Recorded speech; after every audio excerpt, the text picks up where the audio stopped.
Olá! Muitas vezes a gente acha que conhece bem os nossos personagens favoritos, né? Mas e se por trás de cada decisão, de cada ato de coragem, existisse um código invisível, quase como um sistema operacional? É exatamente esse código que a gente vai usar hoje para desvendar uma das personagens mais complexas e, olha, fascinantes de Stranger Things. A gente acompanhou a jornada dela. De repente, a estudante suburbana vira uma caçadora de monstros. Mas afinal, quem é a verdadeira Nancy Wheeler por baixo de tudo isso? A resposta, olha, talvez não seja bem o que a gente imagina. E para a gente descobrir, vamos ter que voltar lá para o comecinho de tudo. Então, para a gente entender de verdade quem ela é, o primeiro passo é olhar para as máscaras que ela usa. E elas parecem entrar em conflito o tempo todo, sabe? Mas é justamente aí, nessa aparente contradição, que a gente encontra a primeira pista da verdadeira natureza dela. Vamos lembrar, no começo a gente conheceu essa Nancy aqui. Aluna nota 10, sabe? A filha perfeita. Aquela pessoa que parecia totalmente focada em manter as aparências. Numa vida suburbana que tinha que ser impecável. E claro, não dá pra esquecer, ela era a namorada do Steve Harrington, o rei da escola. O mundo dela parecia girar em torno disso. Status, festas, popularidade. Bem o típico sonho americano dos anos 80, né? Só que aí a gente vê essa Nancy, armada, com aquele olhar de aço, pronta para encarar o terror de frente. A pergunta que fica é: como essa pessoa pode ser a mesma da foto da festa? É nesse ponto que uma análise superficial simplesmente não funciona. A gente precisa de uma ferramenta mais poderosa. E essa ferramenta tem nome. É o conceito de temperamento. Olha, é uma ideia bem antiga, viu? Vem lá de Hipócrates, mas que curiosamente a neurociência moderna tem validado. E é com essa lente que a gente vai conseguir ir além do comportamento superficial e chegar no núcleo de quem a Nancy realmente é. E aqui está o ponto mais importante. Temperamento não é o humor do dia, tá? Não é estar de bom ou mau humor. É a nossa base biológica, o nosso hardware de fábrica. Ele não muda, ele se revela. E se revela principalmente quando a pressão aperta.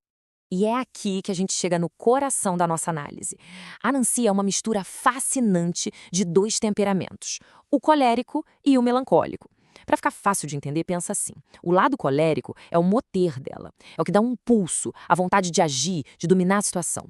Já o lado melancólico é o volante, é o que direciona toda essa energia com análise, com planejamento e principalmente com o senso de justiça que é, assim, inabalável. Sabe aquele ditado que é na crise que a gente mostra quem a gente é de verdade? Pois é, a gente vai ver agora como a trajetória da Nancy, temporada após temporada, é na verdade a história do verdadeiro temperamento dela vindo à tona. E vindo de forma bem explosiva. E essa jornada fica super clara se a gente olhar temporada por temporada. Primeiro, a crise da Barbie, aquilo quebra a fachada dela e liga o motor colérico com tudo. Depois, a necessidade melancólica por justiça a transforma numa verdadeira cruzada para expor o laboratório. Na terceira temporada, o lado colérico dela simplesmente se rebela contra aquela autoridade incompetente no jornal. E aí, na quarta, a fusão está completa. Ela é a general, ela que planeja a guerra com uma precisão de estrategista. Tem uma frase da análise que resume isso de forma perfeita. A reação dela não é submissa, mas de desafio direto. Ela respeita a competência, não a hierarquia. Lembra da época dela no Hawkins Post? Ela não tentou agradar os chefes, não fez joguinho. Ela foi lá e confrontou, direto. Por quê? Porque a análise dela, o lado melancólico, dizia que ela estava certa. E o impulso dela, o lado colérico, simplesmente não a deixava ficar parada. Ok, agora vamos levar esse código de temperamento para uma das áreas mais interessantes de todas, os relacionamentos dela. Porque é isso que vai explicar, olha, perfeitamente porque as conexões mais importantes da vida dela são também as mais cheias de conflito. Olha só, o conflito entre a Nancy e o Steve nunca foi só sobre amor. Foi sobre eles valorizarem moedas psicológicas totalmente diferentes. O Steve, que é mais pro lado sanguíneo, ou seja, otimista, social, ele busca o quê? Felicidade, normalidade, um futuro que seja legal, divertido. Já a Nancy, por outro lado, busca legado, propósito, impacto. Aquele sonho dele de ter 6 filhos num trailer, pro temperamento dela isso é um pesadelo de uma vida sem uma missão maior. Já com o Jonathan, o choque é outro, mas é igualmente profundo. É o clássico conflito do trator colérico que quer avançar e passar por cima dos obstáculos contra a rocha melancólica, que resiste, que prefere a cautela. Ela quer agir agora. Ele quer analisar só mais um pouquinho. Para ela, a cautela dele é paralisia. Para ele, a atitude dela é imprudente.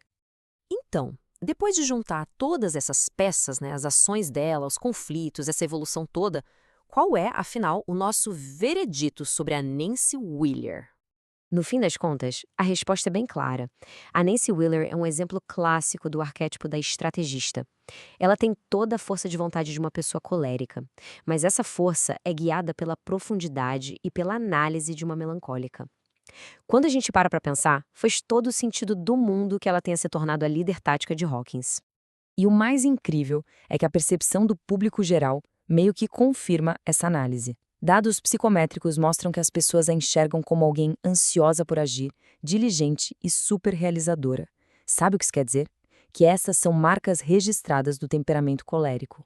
No fundo, todo mundo já sentia intuitivamente quem ela era de verdade.